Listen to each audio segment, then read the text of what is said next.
Oh, perfect timing.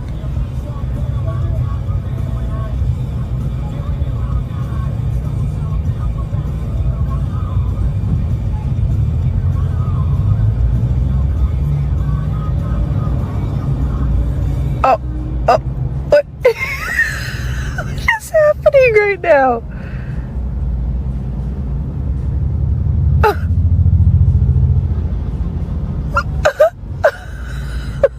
Follow best clip.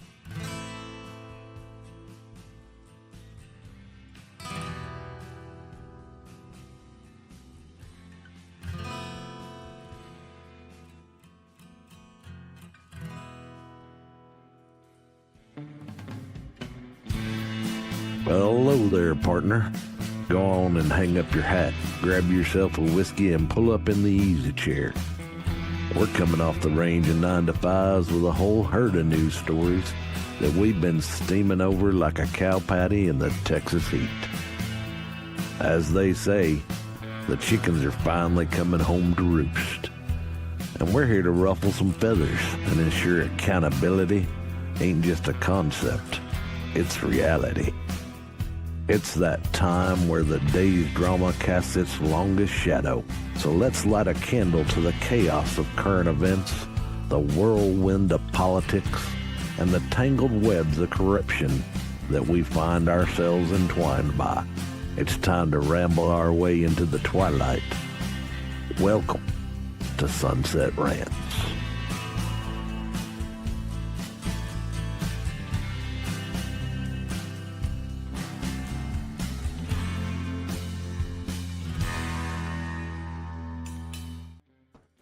Hey, everybody. Welcome back to Sunset Rants. I'm your host, Biddy, and I'm here with Dee. What's up, girl?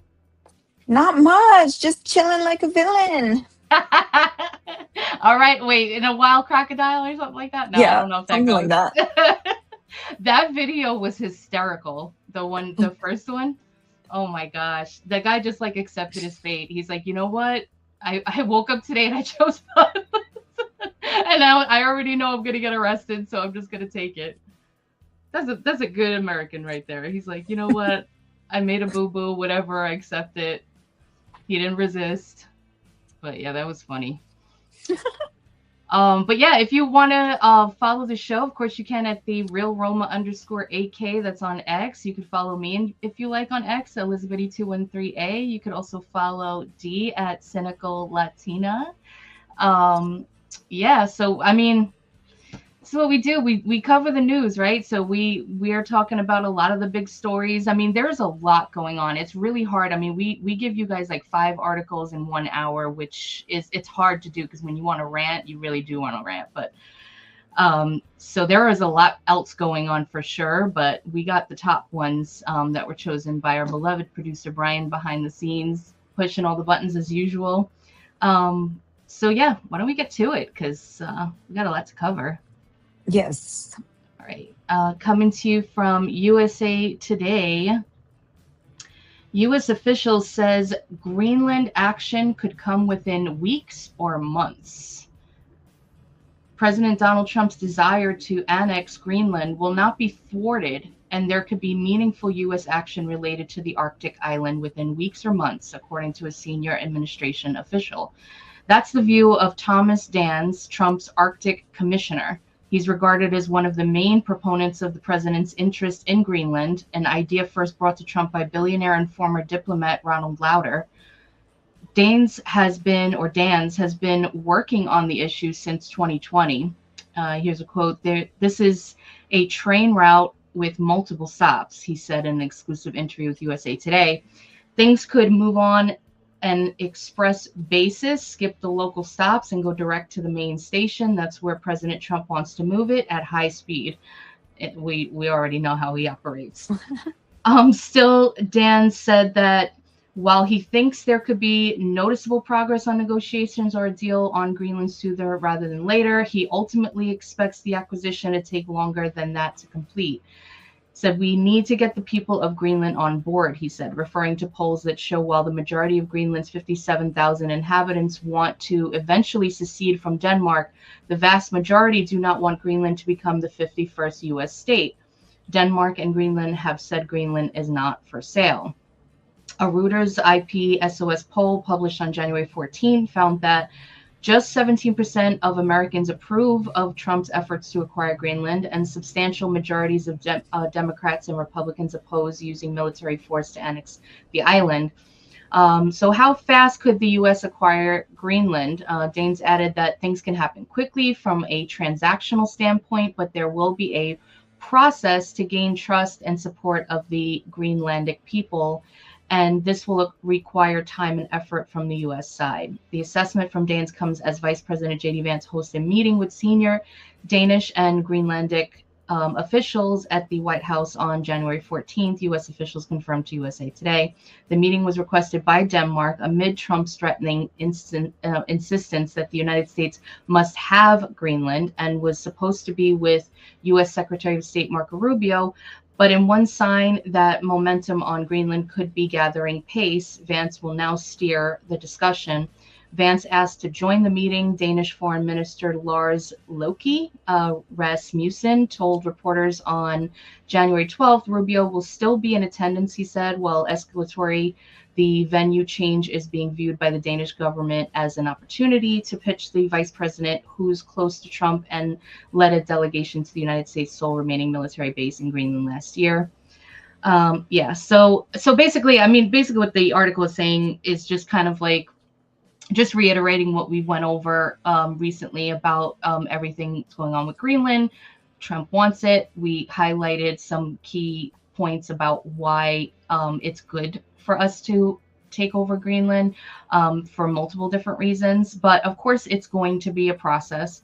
And they are kind of seen as NATO jurisdiction because of their affiliation with Denmark, even though they did have that self-governing, kind of separation a little bit. I think it was, I can't remember now the year, maybe 2009. I can't remember what year it was.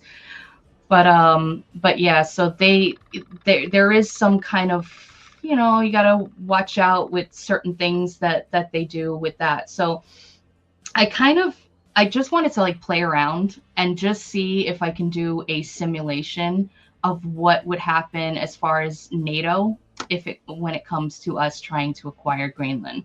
So I asked ChatGPT to put together a detailed simulated analysis, a hypothetical of what would happen. So let's see if the first took over can mean three different things. It's kind of like in the article: negotiated transfer, treaty, secession after Greenlandic Danish approval. Another way is coercive takeover, like with sanctions, ultimatums to force a deal. The other would be, and this is the most, unfavorable one, the one that, people don't want, is the military seizure, annexation, the use of force. So, so we have that, right? So those are the kind of like, three ways that this can go. Greenland's current status and self-rule is part of the Kingdom of Denmark, but has extensive self-government. We went over this on Monday. The legal framework explicitly emphasizes an equal partnership model and Greenlandic self-government authorities. The U.S. already has a defense foothold. The U.S. and Denmark have a long-standing defense arrangement. We talked about that, the Pacific space base. And broader defense area provisions, which already enables major U.S. operational access and basing rights. NATO treaty geography matters a lot here. So NATO's treaty scope via Article 6 includes islands under the jurisdiction of NATO parties in the North Atlantic area north of the Tropic of Cancer. Language commonly understood to encompass territories like Greenland because it is under Danish jurisdiction. Also, NATO members commit to settle disputes peacefully and refrain from threat, use of force, inconsistent with the UN Charter, which is NATO Article 1. So that's just kind of like, where they stand as far as in relationship to NATO. So now a scenario, if it was a negotiated takeover, what could it look like? The U.S., Greenland's government, and Denmark negotiate a package, security guarantees, which they definitely do need, major infrastructure investment, another thing they absolutely need because, the people, they don't really make money over there, and a legal instrument that changes sovereignty. So that's the part right there that gets a little tricky. This would almost certainly require Greenland's consent, politically unavoidable, and Danish constitutional legal steps. Otherwise, it collapses domestically in Denmark and in Greenland. And this is the least disruptive to NATO, if truly consensual and lawful, as they would say. The other scenario is the coercive takeover. So the U.S. uses tariffs, sanctions, security threats to pressure Denmark, Greenland into outcomes short of war. Denmark and Greenland refuse. The standoff escalates into a major transatlantic crisis.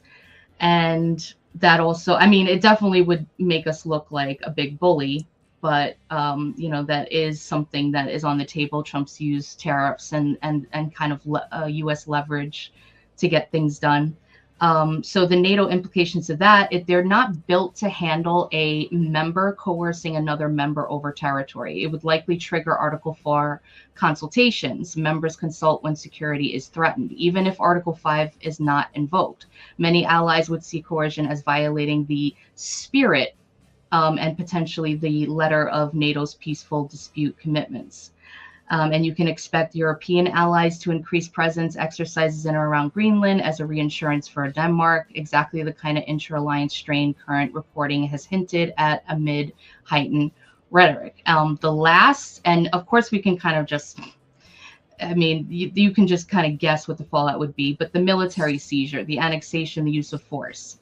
Denmark would treat an armed seizure of Greenland as an attack on Danish jurisdiction under NATO's treaty language about territory and islands under a party's jurisdiction in the North Atlantic area. But NATO Article 5 in an intra-alliance war is a crisis the treaty wasn't designed for. Article 5 is aimed at external armed attack. If the attacker is also a NATO member, the alliance faces a near paradox. And in practice, you'd see emergency NATO consultations, likely paralysis of the North Atlantic Council, allies choosing between condemning the U.S., neutralizing the dispute, or de facto supporting Denmark politically and materially. There could also be a massive spillover into EU-U.S. relations, basing rights, intelligence ties, and sanctions debates. So like the one that sticks out to me the most is when you think about our contributions to NATO and all these other, world organizations, factions, governing bodies, things like that. We are the ones that mostly fund these things, with resources, with money. I mean, I think we give, I think I looked it up. It was like, we give like $982 billion or something like that. Wow. Yeah, I could be wrong on that number. I'm trying to look for it. But yeah, by far the largest national defense spender in NATO, estimated around 967 billion in defense spending. So that's like what we've told, because when you're part of NATO, you also not only have to kind of contribute to the whole thing with money or resources, but you also have to vow that you're going to keep your military ready to go. So yeah, that's our, like, what we've said that we're going to spend on defense to keep our military up, so that way if anybody in NATO needs us, we're ready to go. And we spend the most. Like the next one down is Germany, and they spend on their military 97 billion. So wow. So we're all, so that's like insane. What we give to NATO, the total funds is usually around 5 billion for civil, military, and infrastructure budgets. So I mean, I hate to say it, but it's like, if they are put in this position where it's like that paradox that they were talking about, where it's like, we never really had an issue where NATO nations are kind of like at war with each other, whether it be actual war or just kind of like a jurisdiction dispute or, takeovers and things like that. Do they even have the tools in their arsenal to do anything about it? And if they do they want to? Well, wasn't that one of the things that Trump was saying, like during his campaign and everything, is that like we're paying more into NATO, and a lot of these countries that are part of NATO have for example, promise a certain amount that they're contributing, but they have only contributed a very small portion of what they like promised or what the deal was or anything. So, I don't think that we should be putting too much money into these countries to be paying for their defense. And I don't think anybody really has the military capability to protect Greenland. If Greenland gets taken over by what is it, like either China or Russia, that'll put us in a really, really bad position with our national defense. And we really can't have that. We really can't afford that, to have these huge enemies so close in our backyard. So we either, I don't know, they can either put up or shut up. Trump never loses, and I think I said this last time. Trump never loses. He always gets what he wants. So it could be the easy way or the hard way, just like Trump said. We're getting Greenland, and that's it. And but I think, since Trump is such a good negotiator, I think we're eventually going to be able to get the people from Greenland to agree. And they don't have to be the 51st state. They could be under the protection of America, just like Puerto Rico. Like a territory. Yeah, an American territory. So, I mean, it's all going to work out in the end, because we have Trump that knows what he's doing, not just a bumbling idiot like freaking Joe Biden. So yeah. And you know what? That might even be a better outcome, because I was kind of thinking about it. If you think, like, we don't know what the political climate is really in Greenland. We don't know. I mean, we don't really know what how the people are there, what their values are, for the most part. So it's kind of like, if you do make them the 51st state, then they get to vote. Yeah. Will we be shooting ourselves in the foot? Maybe. Yeah, but their population is what, like 54,000 people? 57. So yeah, I mean, it in the grand scheme of it, that's like less people that what's in Minneapolis, and those people are voting illegally. No, that's true. But they would be able to send people to Congress, and that's true. We would have, like, I don't know, it depends on their population. I don't even know. I mean, that's whether they true. Senator. I don't know. Yeah. So, yeah. But I imagine too, like, if there's money pumped into that area, their population might even go up. They might even have, like, American citizens that might want to go live there. Yeah, I would probably want to go visit too, for sure. If it's part of the U.S. territories, hell yeah, Right. But I mean, I think too that any country that gets a benefit from the United States is going to be more open to aligning with whoever's in the presidency. So maybe because Trump not necessarily liberated them, but it's also protecting them from becoming either Russian or Chinese owned. Yeah. And I'm sure that a win-win. I feel like we're demonized for wanting to have something as well. Yeah, and I think they would be more favorable to the Republican Party if Trump is the one that makes the deal for them, where they end up benefiting as well.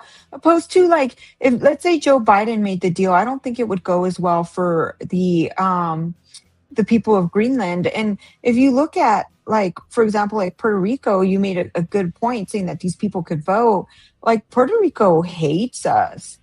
Like, a lot of the people that are there, they hate our politics. And it's also because, even though they're part of the U.S. territories, they've been stiffed a lot. They've been they've gotten the short end of the deal a lot. Like, whenever they have natural disasters and things going on, there's always been massive issues with that aid getting to the people. So I don't know. Yeah, and you know what too, like, it could be mismanagement over here, because as we've seen, with the Doge, whole investigations and everything they found out about, mismanagement of funds with FEMA and all of that, it could be really kind of based on their part to be like, what we are as a territory, what we do get from you guys, there's always some issue with it. But then you can also like say that maybe the people over there that are supposed to be managing whatever money that they get and giving it to the people properly are not doing it correctly, but they can also be gaslighting their own citizens, as same Yes. happens here. I think that's what happened the last big natural disaster over there. They were keeping the water and keeping all that stuff locked up and not giving it to the people. So it's their country too that's also very corrupt. But I know a lot of Puerto Ricans, and they do not consider themselves Americans. They hate America. Like, not all of them, but and they tend to be Democrats. So we definitely don't want them voting. Right. Yeah, no. Oh, yeah, and it's hard too. Like when you think about like, putting that out there in places that are like everywhere, and we can't really contain what's going on there. But Oh yeah, most definitely. let's go to another moving and shaking that's going on in this country, because we had a really interesting situation happen with the Supreme Court. Would you like to read that one? Yes. So this is from Politico, and it says Supreme Court says candidates can challenge vote counting rules. So the justices ruled 7-2 that an Illinois lawmaker can pursue a lawsuit over counting ballots received after Election Day. So candidates for public office can sue in advance over vote counting practices they contend are illegal, the Supreme Court ruled on Wednesday. The justices ruled 7-2 that Rep. Michael Boost can proceed with a lawsuit challenging a practice President Donald Trump has long decried, counting ballots received after Election Day. The decision addresses only the threshold issue of who can challenge election procedures and did not resolve the question of whether the longstanding practice of tallying votes postmarked by Election Day but received later violates federal law. Bost claimed in a lawsuit he filed with two other candidates in 2022 that Illinois is violating federal law by counting ballots that come in up to 2 weeks after the election. Lower court judges rejected Bost's lawsuit, including that the money he said he would need to expend on poll watchers wasn't enough of an obstacle to his campaign to give him the right to seek legal relief. But Chief Justice John Roberts wrote in the court's majority opinion that candidacy itself is sufficient to confer legal standing and pursue such a lawsuit. Win or lose, candidates suffer when the process.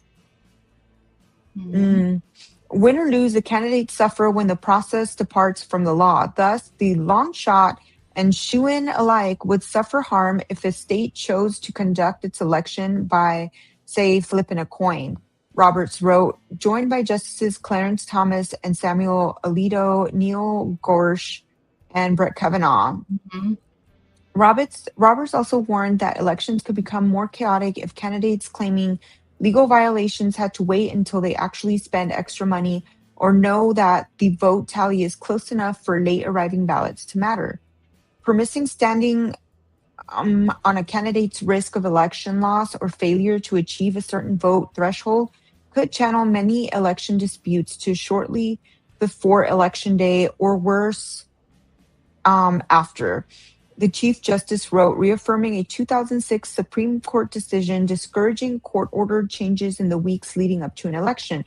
The democratic consequence can be even more dire if the courts intervene only after votes have been counted, he added. Let's see.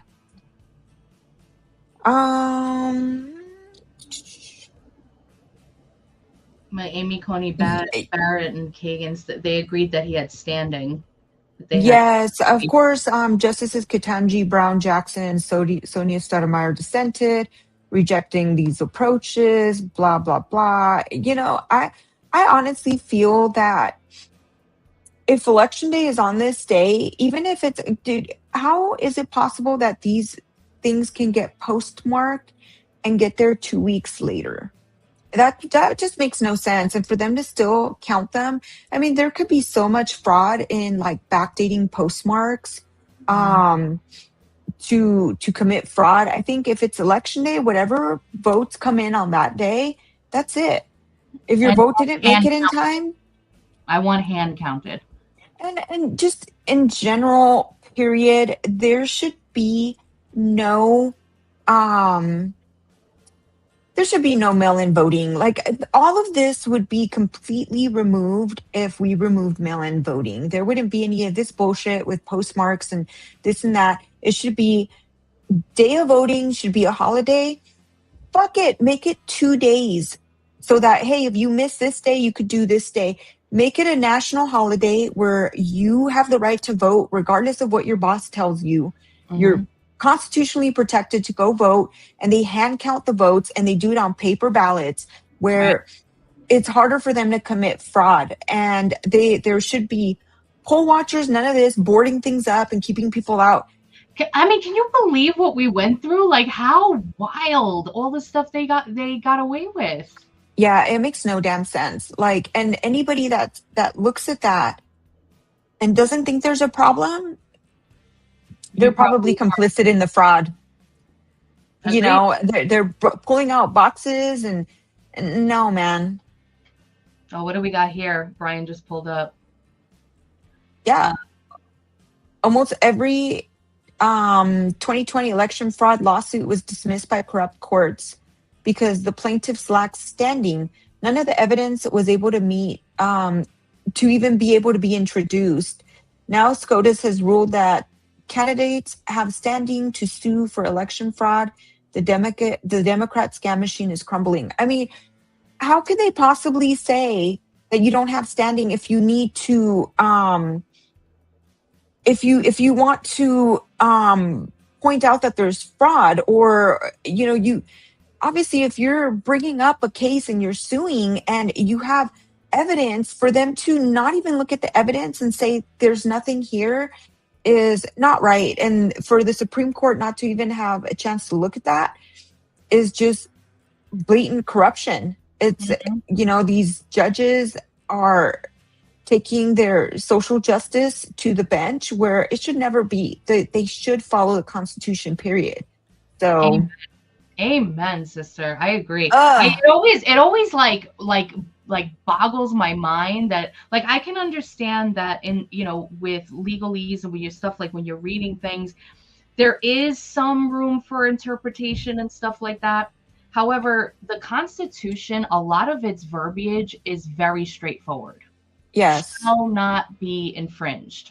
Like, a lot of it is just very easy. You don't really have to think too much.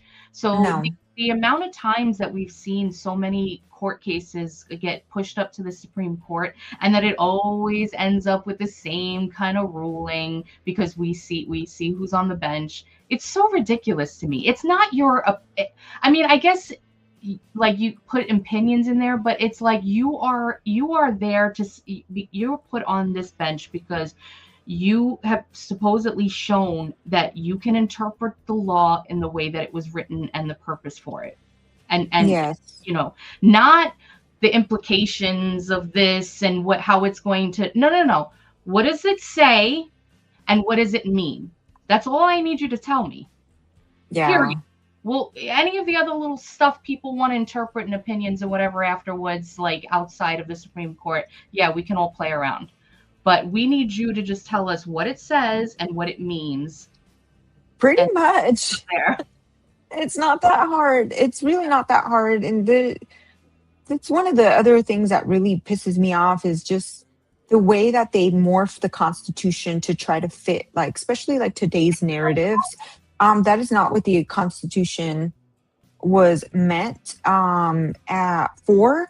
And like you said, it's pretty straightforward. And I think our founding fathers would be just embarrassed of what we've done with the original vision that they had for this country when they first set it up. Now, sure, there's a few things that are pretty major, like obviously abolishing slavery and having a free people, but just the amount that the government has grown. And then they take these laws like freedom of speech. I mean, back in the day, we had freedom of speech, the First Amendment, but you could get arrested for blasphemy. Yeah. So it's like, yeah, that's great and everything. But that doesn't, how did that translate into like Transformers being able to do drag queen story hour, to children, and that's protected as free speech? It just doesn't make sense. It makes me so mad. Yeah, and you know what else too? A lot of it is cultural deterioration, like Yeah, moral deterioration. Like I feel like a lot of things it was just kind of like a no-brainer. Like we didn't even have to address it because it was like who in their right mind would say this or think this or want to do this.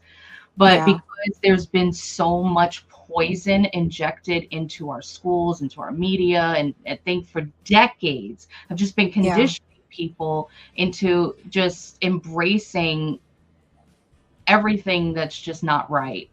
yeah, There's so many people out there that are screaming and trying to make interpretations for themselves.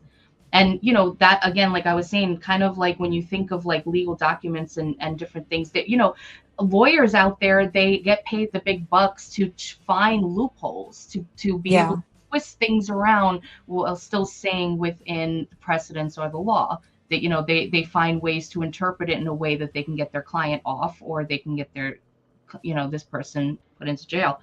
So I get that part, but yeah, like you said, like we said, Supreme Court, it should just be clear. And yeah, it sucks that a lot of this has to go there. But yeah. so right before we go on to the next, I just wanted to mention so T. Russell Novile, he's the senior attorney for Judicial Watch. He spoke with Fox 32 Chicago, Illinois, where this gentleman that brought the case forward boast, and he had a few points to make. He said, for most of 200 to 250 years, federal courts have always heard challenges brought by federal candidates over rules governing their federal elections. Suddenly, in 2020, it became a new issue where people doubted whether or not federal candidates could bring cases in court to challenge electoral practices. He said this ruling basically brings us back to the world before 2019. He also said this not only deals with election integrity, it also election legitimacy. Ballots could continue to arrive 14 days after election, be included in the count.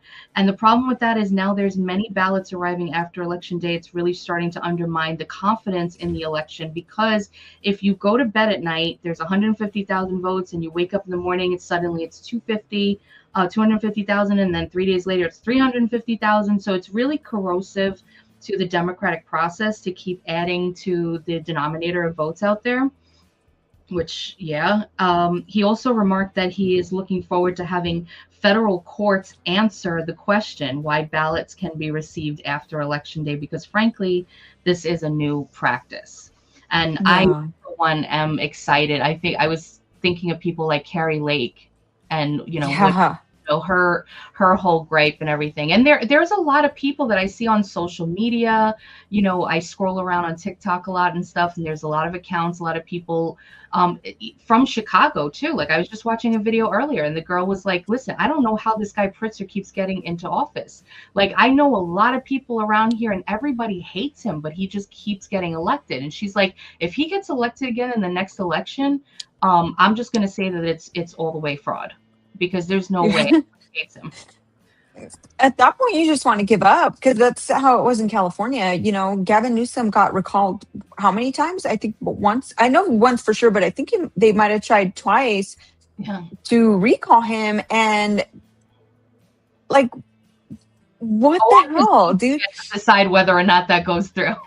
Yeah, like they put so much effort into getting this movement going, hmm and so much steam was behind it, and somehow they all vote for him at the end. It's like, Something really fishy. yeah, And something extremely fishy. It's not. when you think about what's happening in Minnesota with all the injection of like all the Somalis, and how they were like having them under, allegedly kind of, because there's a lot of stuff coming out now with like emails that are being shown, or people getting threatened, like, if you don't keep giving us our money, we're going to stop voting for you, and all this other kind of stuff. A lot Yeah. of things that they're looking into. So, and they haven't even just started going to California, New York. Chicago, Maine, I think was one of them. Like a lot of these places, and I imagine there's a lot of this going on in mostly all of these states, where Yeah. they're playing around. People, ballot harvesting and all of that. There's a lot of stuff. And a lot of people are really upset because they're wondering why Congress isn't, codifying a lot of things and really making sure that we have election integrity before the midterms are coming up. But a lot of this stuff is going through channels, I think, that are going to make it a lot more solid, I because hope so. it creates a precedence for anybody in the future that wants to say, like, hey, we need to look at this, and you got to look at it. You can't just throw it out. A lower court can't just throw it out anymore and say you have no standing. I really hope so. I think, we need to pass that SAVE Act and make sure that, we get our voter integrity, because that's where we start. Mhm. And I would just, I don't understand why Trump hasn't just obliterated the filibuster and rammed through all his agenda. But, you're right. It has to go through the proper channels so that once Trump gets out of office, they just can't try to undo everything he did. And then we're back to square one with all these Democrat policies that are just going to destroy America and keep destroying all the progress that America has made already under Donald Trump. So Yeah, let's hope so. I'm not going to hold my breath, but I'll keep my fingers crossed. I know. Me too. Me too. All right. So, why don't we, this kind of like trails into this conversation now. So why don't we go over to the Yeah. Guardian real quick? And they have, the Trump administration halts immigrant visa processing from 75 countries. Let's go. The Yes. Donald Trump administration has indefinitely suspended immigrant visa processing. Look, that gave me the chills a little bit, the indefinitely. Visa processing for people from 75 countries, marking one of its most expansive efforts yet to restrict legal pathways to the United States. The freeze, which takes effect on January 21st, targets applicants officials deem likely to become a, quote, public charge, who they describe as people who may rely on government benefits for basic needs. The State Department wrote on social media that, quote, will pause immigrant visa processing from 75 countries whose migrants take welfare from the American people at unacceptable rates. Totally agree. I mean, you can have like a few come in here and stuff like that, but when you're just like bombarding this country and you have like way more people that are taking rather than putting in, where are we supposed to go from here? Like, they got to know that we're on the road to destruction, and they're just pushing for it. So yeah. So there's just like, I mean, there's 8 pages in here of all the countries, but of course, Somalia is one of them. Iran is one of them. Afghanistan, Brazil, Egypt, Ethiopia. Oh, Fiji. What did Fiji do? I have no idea, but I guess he's just like you too. I have no clue. Thailand. Yeah, there's a lot in here. Okay, quote, the freeze will remain active until the U.S. can ensure that new immigrants will not extract wealth from the American people, the statement continued. We are working to ensure the generosity of the American people will no longer be abused. Amen. Like, for real, though. Because it's not just like, oh, that money could have gone to us and it's going elsewhere or going to people who, just coming over here. It's also that it makes all of our, everything that we pay out, our taxes, everything goes up.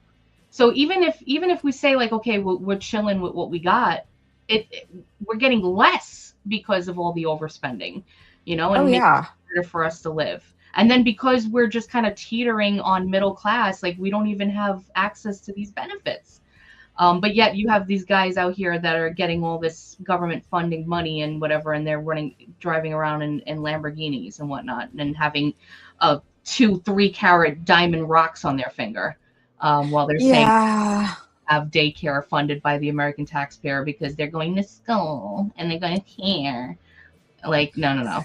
Like, sell that rock and then you'll have money. Get a more modest one if you don't have the kind of money. Don't live outside your means and expect us to pay for it.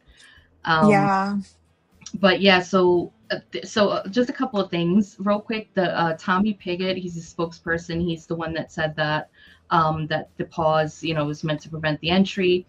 And what the administration is possibly using to justify these actions in manyfold, but one thing is the public charge provision in U.S. immigration law. That was kind of like cited here, that allows for the denial of visas or green cards if any applicant is deemed likely to become primarily dependent on the government for substance, which is mainly through cash aid or long-term government funding institutional care. So the current rule focus on cash benefits, and they include many non-cash benefits like food stamps, housing assistance, Medicaid. And so traditionally, the determination has involved assessing factors like age, health, income, education, what their job might be when they come here, with the goal of preventing immigrants from becoming a burden on taxpayers. And this has been a promise. This was a promise by President Trump made while he was campaigning in 2024.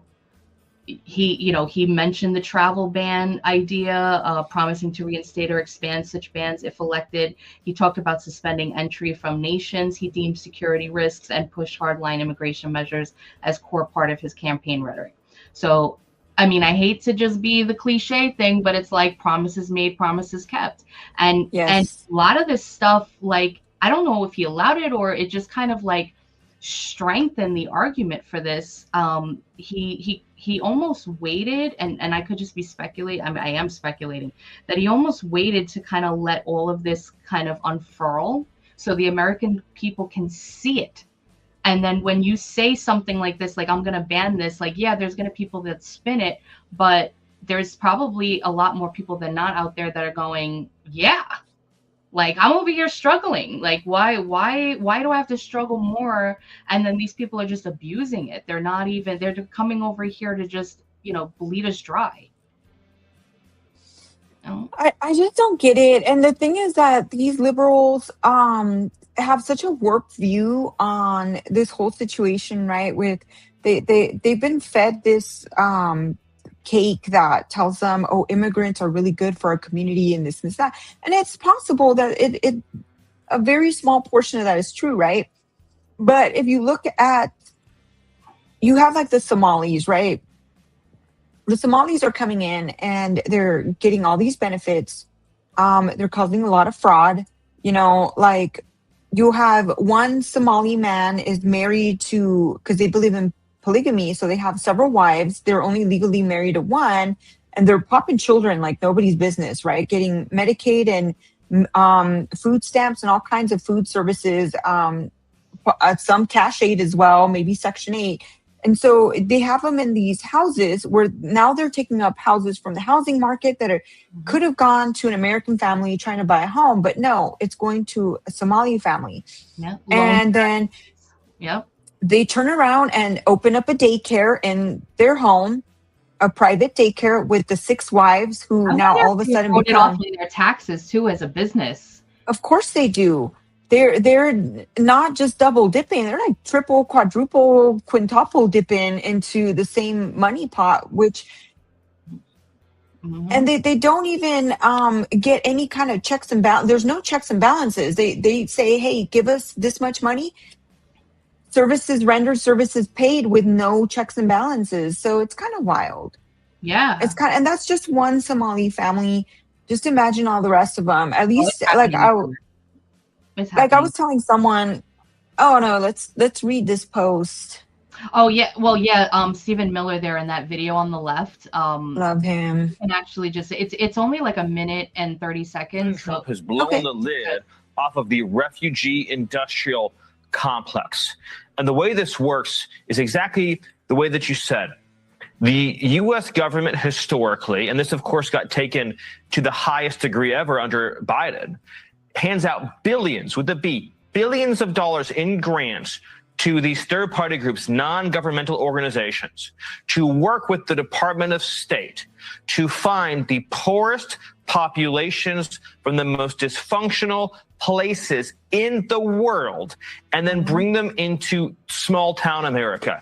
They typically look for areas in rural communities, rural places, or more traditional Midwestern towns that they can completely transform. So they send them to small towns in Ohio, to small towns in Maine. And of course, we've seen their central project has been in Minneapolis and St. Paul in the Twin Cities in Minnesota. And so these nonprofits get massively rich. They rake in a fortune. They become some of the wealthiest nonprofits the world has ever seen. And their job is to fly the refugees here, to help them become citizens, and to ensure that they are enrolled in every welfare benefit program imaginable. The gravy train. All of it at the expense of the American people. Exactly. Yep. It is heinous. It is shameful. And I'm proud of the fact, which we don't say enough, President Trump has stopped all refugee resettlement into the country. The only refugee resettlement that is happening are the Afrikaners being persecuted. Yep. I love that man, bro. I wish I had like a fraction of his like retention and comprehension and just being able to just. Yeah, he's with it. Yeah, he's with it. Yeah, he's so quick with those comebacks. Like when he gets confronted with something, like his brain is just on it. You know, it's really wild. Yeah, love it. I love it. All right, well, if you liked all that fraud, here's some more. Can we talk about it? But this one is actually a found out fraud story. So this is exciting. Would you like to read this one? Yeah, so this is coming from CBS News. So former Georgia housing director sentenced after admitting role in fake contract scheme. Oh no.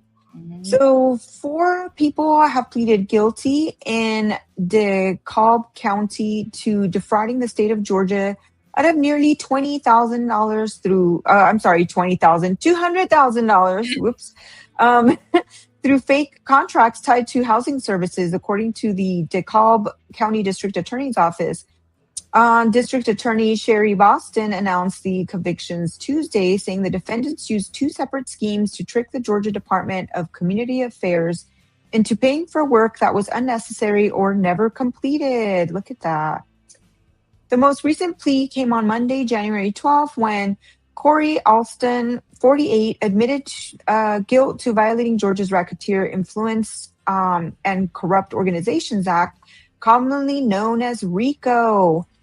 Prosecutors said Alston played a key role in deceiving the DCA. DeKalb County Superior Court Judge Courtney L. Johnson sentenced Alston to 20 years with 3 years to be served in custody. Wait a minute. With 3 years to be served in custody? So what? Probably on probation. Hell, 17 years is just going to be... That's bullshit. No. As part of his sentence, Alston is barred from working for any government agency or holding any job that would give him access to public money. That should just be standard all the way across. Mm-hmm. He was also ordered to pay $30,000 in restitution to the state. Okay, only 30... whatever. Alston's sentence will run at the same time as a federal prison sentence in an unrelated case. That went from like, what the fuck? And it like just kept getting like, that's almost like a sweetheart deal. Yeah. So what else did he go to jail for? That they're going to just run it at the same time? No.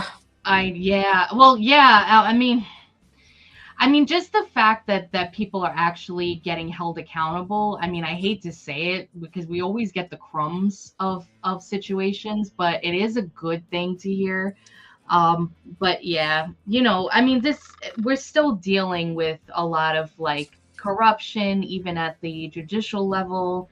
Then you have like the attorneys that will argue certain things, first time offense, maybe indirectly, mismanage, different things like that, where they can bring sentences down a little bit. But yeah. So no, it's clear this guy had friends in high places, and let's see. So the other defendant, Quentin Tate, 44, pleaded guilty to 1 count of conspiracy to defraud the state. And Judge Johnson sentenced Tate to 5 years of probation and a $5,000 fine and 250 hours of community service. So he's also going to be prohibited from working in any government entity. Anything with access to money. If he completes his probation, he will be treated as a first offender under Georgia law. I mean, that's great and everything, but they all got these sweetheart deals. So Alston and Tate were the last of 4 people charged in the case to enter guilty pleas. The other 2 defendants were Tanya Andrews, 52, and Sean Williams, 62. According to investigators, Williams served as the director of DCA's Housing Assistance Division from 2017 to 2019. The division was responsible for helping Georgians find safe and affordable housing. Andrews, who is Williams' cousin, also worked at DCA and reported directly to Williams. Oh, so it's a family affair. Mm-hmm. Prosecutors said Williams and Andrews approved a cleaning contract from DCA satellite office with a company owned by Andrews. From 2017 to 2019, the DCA paid more than $64,000 to that company, even though the building's landlord was already providing cleaning services. The second scheme unfolded in 2019 when DCA began looking for a vendor to develop an online tool for the agency. After the state rejected Alston's company as an authorized vendor, investigators said Alston, Andrews, and Tate agreed to submit the work under Tate's company instead. So Andrews later sent invoices from Tate's company totaling $120,000. Prosecutors said DCA leadership approved and paid those invoices after Andrews and Williams claimed the online service had been completed and was in use, but investigators determined that online tool was never created. So Sean Don't Williams, worry, we will take care of it. Yeah. Yeah, Sean Williams pleaded guilty in December 2025 to 1 count of violating the RICO Act.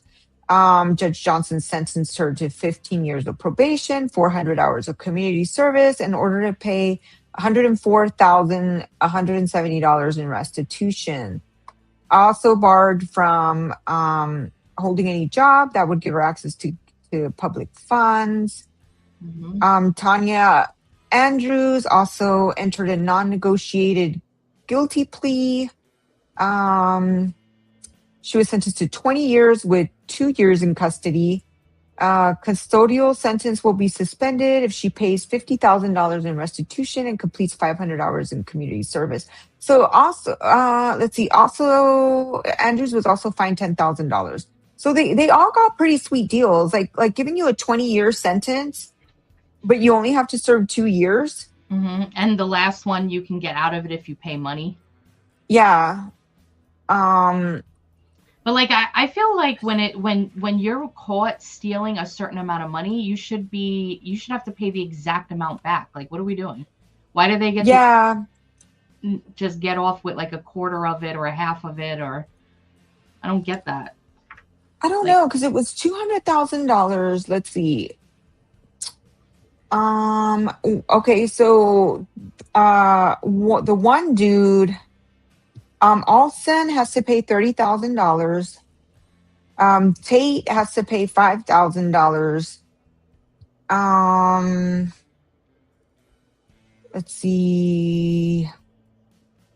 Williams and Andrews 64,000, or invoice Tate company 120,000. Williams is going to have to pay 104,170, so almost 104,200, and then $50,000 for Andrews, and then there's also another 10,000. So 1060. I'm not good at math. I'm not gonna lie. Yeah, I don't know. I mean, it's still like, I feel like it should be the full amount. Like I think all of them should have to pay $200,000. Like they all defrauded, and they knew what they were doing. And they shouldn't be able to get out of jail for doing this. Not at all. But I mean, those are probably their friends. Like they probably knew these people, and they gave them a sweetheart deal. Like I've never seen anything so lenient. Like, oh, you get 20 years. I know. You only have to be in for 3.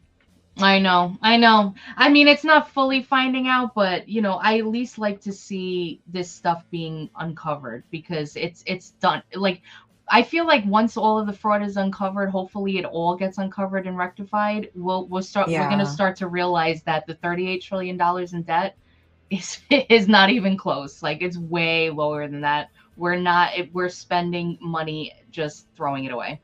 But are you ready to go to a really cool story before we head on to the Yes. game? Just like a quick little.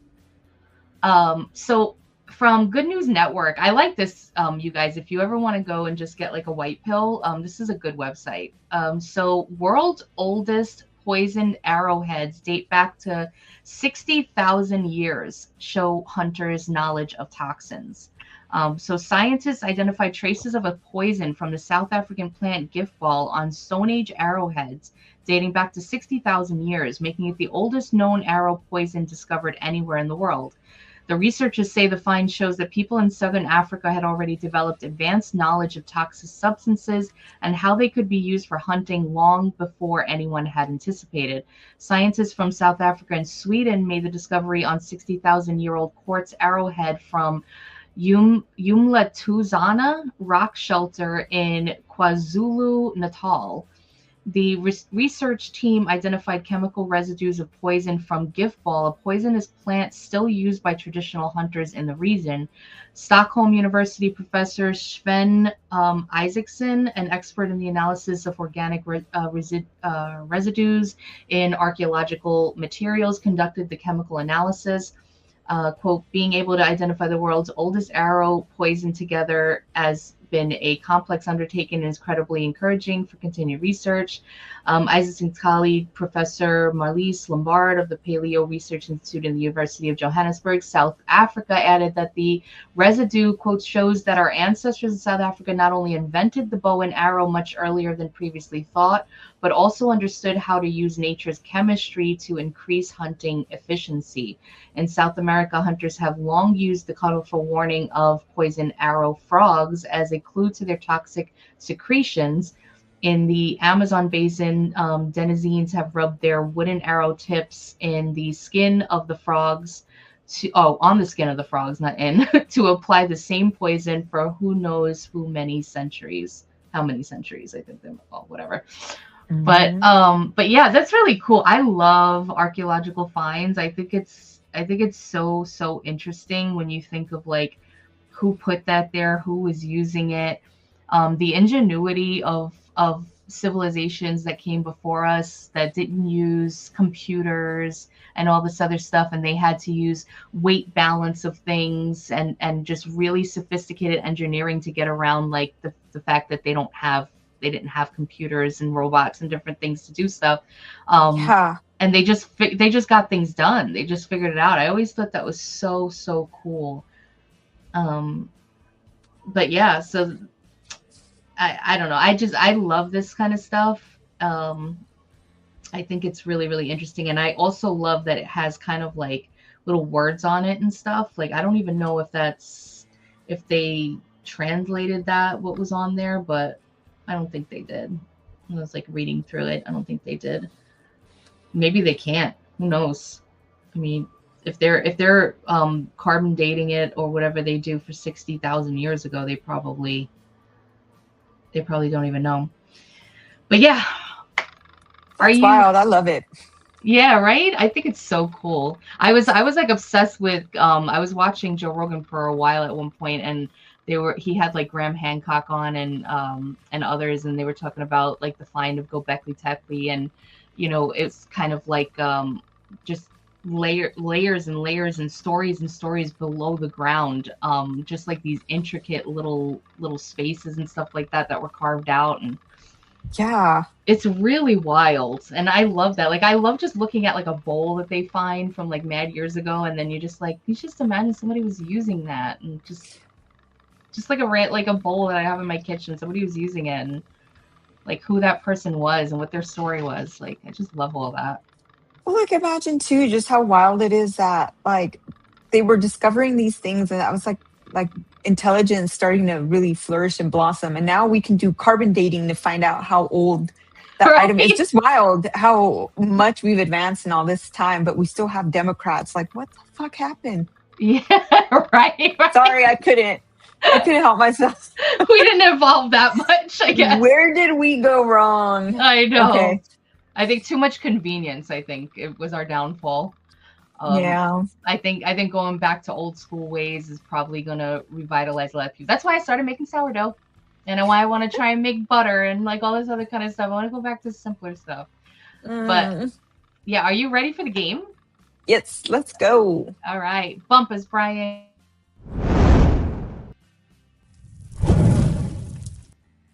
Nice trigger. I want sharks with freaking laser beams. Lasers. Yeah. Yeah. Brian is just telling us no instant win condition tonight. It's too, as he said, effing obvious. It really is, though. Like, I mean, obviously, you could tell what prompt is. That's a badass tank, too, though. Right? It's really cool. I love these photos. So yeah, if you're new here, this is called Caption. This is the time of the show, our favorite time, where we get to kind of decompress from all the crazy stories. And we're going to play a game with you guys. We have an AI generated photo here. We ask you, the audience, to please participate. Give us some funny captions, and then D and I will choose the funniest one at the end, who's the winner.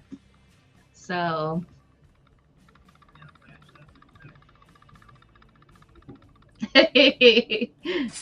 sharks with freaking laser beams. I mean, is it too hard to ask? Why don't we have this technology yet? Like, I'm telling you, I think sharks would be down. Yeah, they love being the badass of the waters. Like, you give them some laser beams, they'll go rogue. Yes. No, most definitely. I'm gonna ask my brother about this. I think I don't understand why we don't have them yet.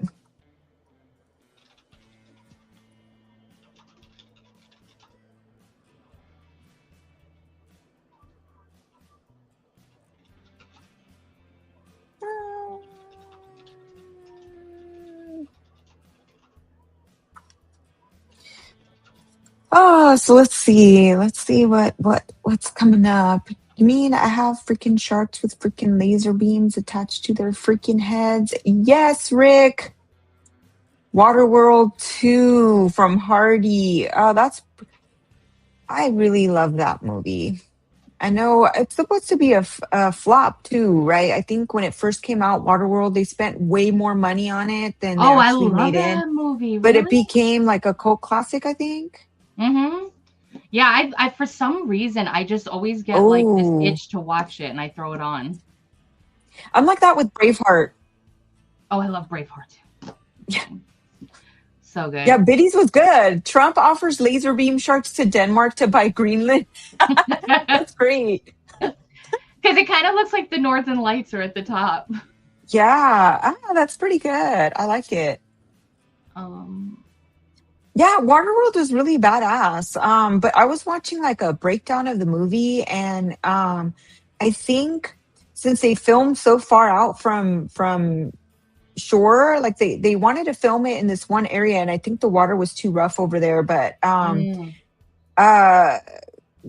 Costner almost died. I think he almost drowned one of the times. Oh wow. Yeah, the budget got overblown. It took too long with production. There was a lot of things that went wrong, and when the movie finally came out, it wasn't received like super good, but I think eventually they people caught it on. became like, more of that yeah, they became more of that cult classic after like the initial buzz and the disappointment of the release date. Like, more people started really liking it, which my goodness. Hey, you know what? I'm claiming that's like Sharknado 12. This season of I don't know how many Sharknadoes we have already, but Sharknado. This is what climate change actually looks like. Bro Sharknado. Really said adapt or perish. That's mad funny. I like that one. I always enjoy Waterworld. Yeah, Rebel. Hey guys, look what I got for Christmas. Oh, I like that. That's cute. See life after one government contract. Being in the 22nd century just turned into World War Z. Sharknado meets Austin Powers. That's not fair, Rick. I came up with a Sharknado. That was mine. But you can borrow it. It's okay. It's okay. You Sharknado. can borrow it. If you make it funnier, it's all fair. Yeah. Oh, all's fair in love and memes. Yeah, I mean, it's true. Tron, the Megalon, The the Megalon, Megalodon. the Megalodon, the Megalodon. Nice. I mean, yeah, I guess you could. What's that other one? Like the Ready Player One. Wasn't there like a shark swimming around in there somewhere? I think so. I don't remember. Because I know they had the big like gorilla that was kind of like King Kong that was coming out and destroying them when they were racing the bikes and stuff. I gotta rewatch that. I know my husband really likes that movie, and he threw it on once, but it wasn't because it was boring. I just fell asleep because I was super tired that day. But I gotta watch it. The first time I watched it, I didn't really care for it, but the second time around, I thought, okay, this isn't too bad. Mm-hmm. But I see you, Rick. I see you. Let's see. When it comes to competitions, I will play dirty. Oh, okay.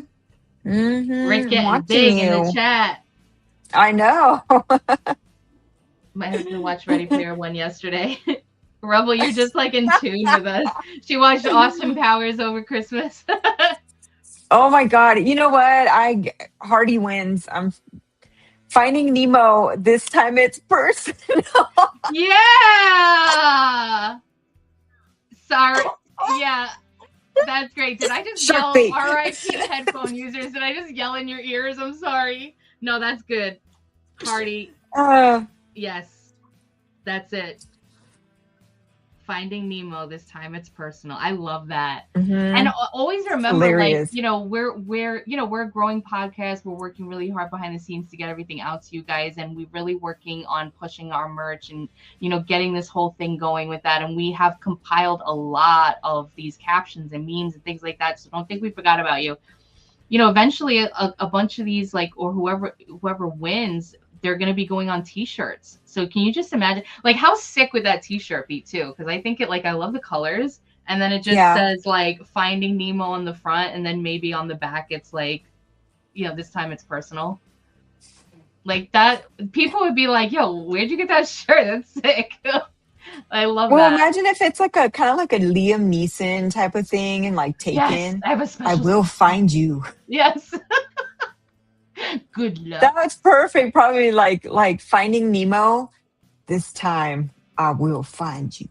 Yes. Oh my God. I love it. Congratulations, Hardy. That was awesome. Great job. Great job. But yeah, so thank you guys as always for always supporting us, hanging out with us, chatting with us, and and showing up. We really appreciate you guys as always. If you want to use that what is it? Q&R code at the top of the screen. You can go right to our website, risingmiddleamerica.com. You can see all of our videos, all of our hosts, get to know, who we are, and all of our socials and everything. You can join the Discord, hang out with us there. And there's also our merch tab if you want to like take a look and see what we got in there.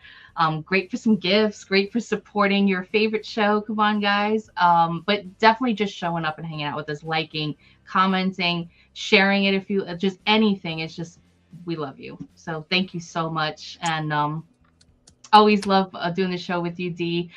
You could follow the show on X at @TheRealRoma_AK. You can follow me on X if you like, Elizabeth213A. You can follow Dee, Cynical Latina on X, Truth Social, and all of that. Hope you guys have a wonderful evening. And don't forget, tomorrow, 9 p.m. Eastern Standard Time, right back here.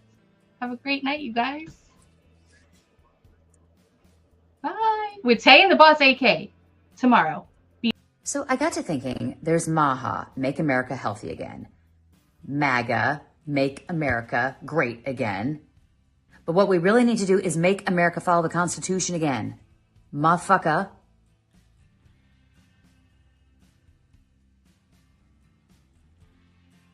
That sounded better in my head.